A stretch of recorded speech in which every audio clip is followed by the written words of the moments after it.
त्याच्यामध्ये आता आत्मा नाही, त्याच्यामध्ये आता श्वास बंद झालेला आहे, त्याची बॉडी आता काय होते, फुटायला लागते, किडायला लागते, आळ्या होणार आहेत काही दिवसामध्ये त्याच्या बॉडीमध्ये.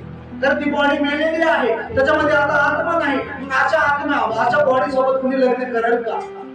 लग्न करायचं असं तर चालते, पिल्लारी बॉडी पाहिजे त्याला उद्या.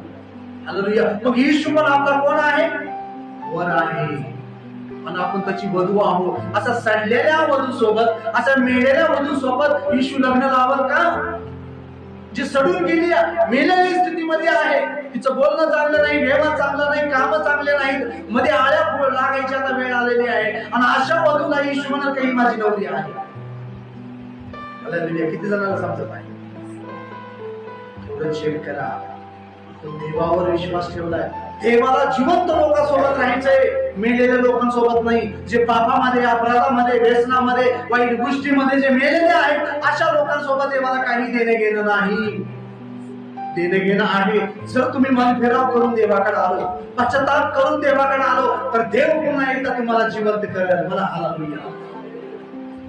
देव जिवंत करेल तर मग तुमच्या गुडघ्याचा प्रॉब्लेम राहील का? तुमच्या रोगाचा प्रॉब्लेम राहील का?